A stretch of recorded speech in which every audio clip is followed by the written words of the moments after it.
comic book fans, and welcome to another exciting edition of Cammy's Comic Corner. I'm your host, as always, Cammy. Now, just a heads up, people, this is the last review show for 2010. After this show, there will still be content up throughout the next couple of weeks, always something new on Sunday, but no more review shows because I gotta get started on the best of lists, and I gotta get started on, holiday shopping stuff. And, of course, the Geeky Talkies will still be up every Wednesday, but we'll get to more on that at the end of the episode. In the meantime, let's get on to the pick of the week. It is no pick of the week this week, unfortunately, but we do have a Fast Five. So, first up from Marvel, we have Taskmaster Number 4. Now, this is the conclusion to this great little Taskmaster miniseries where you discover the origins of Taskmaster, find out a little bit more about his powers work, and get introduced once again to the Minions International Liberation Front, aka MILF for short. Basically, the Secret Avengers are on their way to the secret base where Mercedes and Taskmaster are supposedly at. This is also where the MILF is going as well. And Taskmaster still doesn't believe that this person is supposedly his wife. And then the memories all start coming back as soon as they start fighting side by side. And then we find out that he loses memories every time he gains and absorbs someone else's fighting style or abilities. So you got some great art spreads in this book of seeing him tapping into different heroes or villains in order to take on people like their like Red Shirt, and then the killing the one guy with his own moves. That's a nice little final blow. But a very sad ending, but it's a great miniseries nonetheless. Yes, it's a little pricey, but still, it was very enjoyable. I really enjoyed Hefe Paulo's art on this. It was really pretty to look at. Next up from Vertigo, we have Sweet Tooth number 16. Now, Gus and company, they try to make their epic escape, only they're kind of hunted down, but it doesn't really matter because Jeopard and his little religious group that he's allied himself with, they're about to go storm this place and, get him back. And there's a cool little creepy scene where the one guy in charge of the whole religion is telling how his sons, the Dogmen, were born, and how they fed them his wife to him, and because she was dying, they need something to eat, and it's kind of creepy. But anyway, they storm the compound, and Jeopard finds out that he thought his baby boy was dead. Well, apparently the baby's still alive, and now this is a nice little cliffhanger. Very good, nice Jeff Lemire, making me interested in what's going to happen next. But yes, very action-packed issue, pretty Lemire artwork. Go pick it up. It's one of the greatest. It's not the greatest, but it's one of the better ongoings at Vertigo going on right now. Next up from Avatar, we have Lady Death number 0. Now, my knowledge of Lady Death is a zippity-doo-dah, so this 0 issue really helped lay out what's to come in the upcoming ongoing.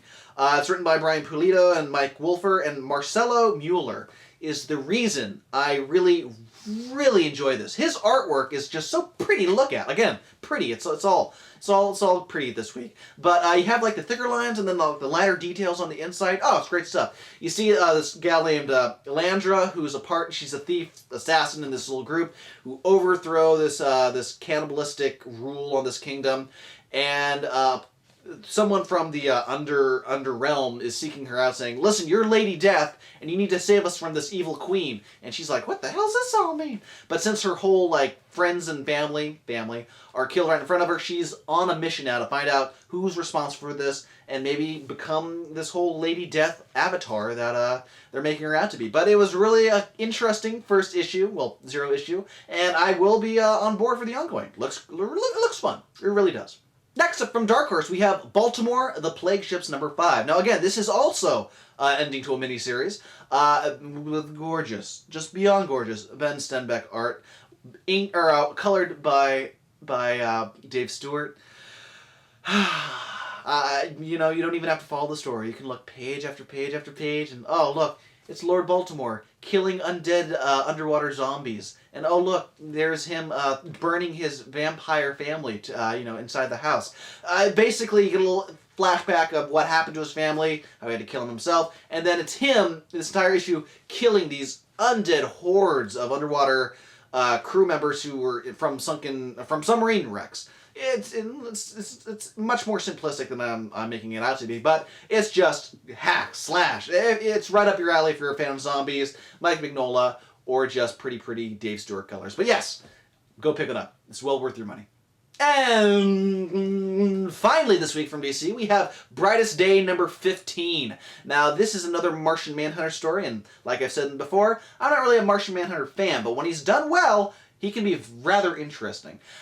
We find it's the 25th anniversary in the future of, peace on Earth and Mars, thanks to Green Lantern John Jones and his sector partner Hal Jordan. And it's all a celebration of John Jones. And then he's with his family. He's really helped Mars come back from extinction into a bountiful planet again. And then the JLA starts dying on this planet, and he has to figure out who's behind it.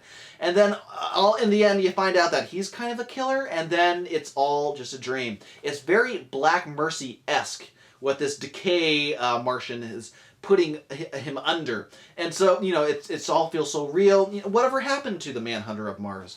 That's the big question. Gorgeous Patrick Gleason artwork. It was a very well done issue. You don't even really have to be reading Brightest Day if you want to pick this up and enjoy it.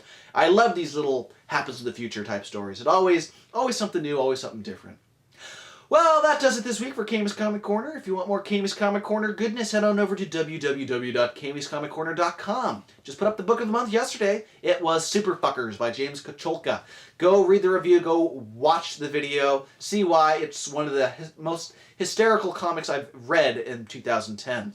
Also, listen to Geeky Talkie that came out this week. Brian Chirilla is my guest, and I interview him about his whole career, The Anchor, We Kill Monsters, etc. Go listen to that. It's also fun.